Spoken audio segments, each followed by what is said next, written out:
El 1 de octubre, nuestra iglesia recuerda a Santa Teresa del Niño Jesús, Santa Virgen Carmelita, doctora de la iglesia, patrona de las misiones. Año 1897, Francia. María Francisca Teresa Martín Guerin nace en Alençon, Francia, el 2 de enero de 1873. Era la menor de sus hermanos. Sus padres, Luis Martín y María Celia Guerin, han sido declarados beatos por la Iglesia Católica y actualmente hay abierto un proceso de beatificación para su hermana Leonia, así como previsible para las otras hermanas. Sintió la vocación religiosa desde muy pequeña, en la que ya tenía pensado en ser llamada Teresa del Niño Jesús. En una visita al convento, la madre priora le dijo, sin que Teresa lo haya nunca mencionado: «Cuando vengas a vivir con nosotras, mi querida hija, os llamaréis Teresa del Niño Jesús», lo cual la santa interpretó como una delicadeza de mi amado Niño Jesús.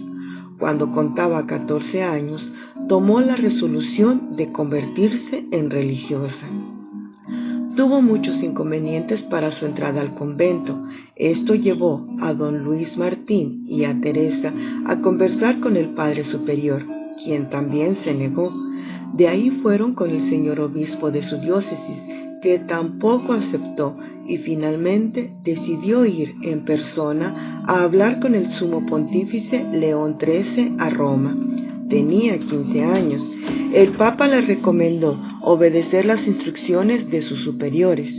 Finalmente le llegó el permiso solicitado al Papa y es en el día 9 de abril de 1888 que es recibida por fin en el ministerio del Carmelo de Liceus, 3 meses después de su petición al Papa.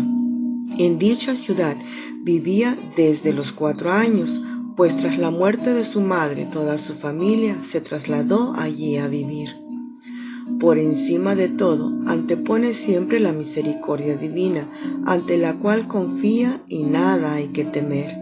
Se ha vinculado su espiritualidad con la de la santa contemporánea Faustina Kowalska. Su doctrina habla de que son los sencillos actos hechos con amor el camino hacia la santificación.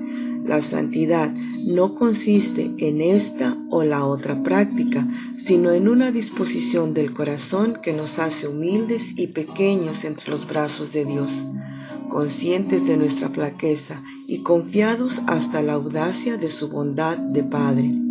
No se atemorizó ante el sufrimiento, ni físico ni moral, que consideró era el tesoro más valioso que podía ofrecer a Jesús y nos hace copartícipes de su gloriosa pasión.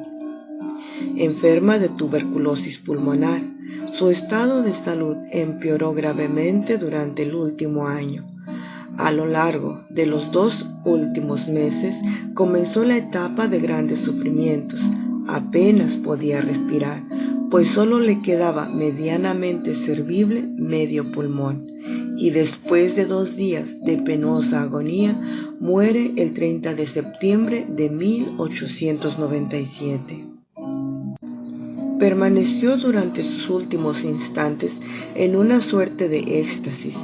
Pudo erguirse levemente, su rostro recuperó el suave color que le era natural, un pequeño crucifijo en sus manos, la mirada dulcemente fijada cerca de una estatua de la Santísima Virgen que habían instalado enfrente de ella.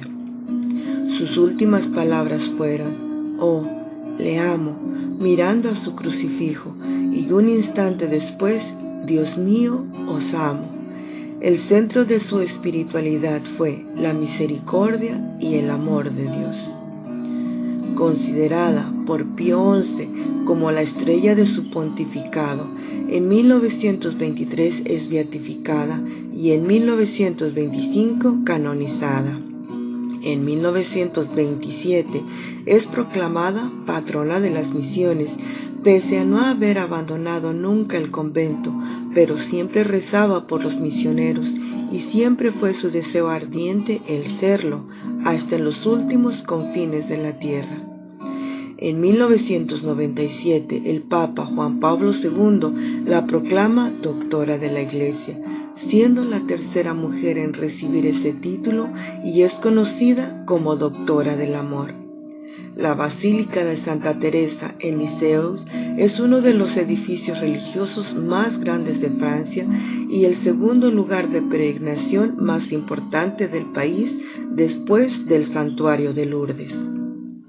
La obra escrita de Santa Teresa no es muy extensa, sin embargo, presenta un claro interés espiritual, teológico y hasta antropológico. La obra, que contiene la esencia de su espiritualidad, conocida como la pequeña vía que nos encamina hacia la infancia espiritual, no obstante haber sido iniciada a manera de autobiografía, consta de 3 manuscritos escritos por mandato de sus 2 superioras, que fueron publicados en un libro con el título de Historia de un alma. Además, se cuenta con 274 cartas escritas a familiares y otras personas, poemas religiosos, algunas obras teatrales, textos dispersos y las palabras pronunciadas durante su larga agonía. Señor y Padre nuestro, que por la intercesión de Santa Teresita del Niño Jesús, que tanto te amó y ardía su corazón por estar en tu presencia, permítenos que nuestro corazón sienta ese llamado de sembrar el amor por ti, amor por la oración, que es el lenguaje que nos comunica, y que deseemos, como ella, con toda el alma, ser santos para ir al cielo. Por Jesucristo nuestro Señor. Santa Teresita del Niño Jesús, ruega por nosotros. Amén.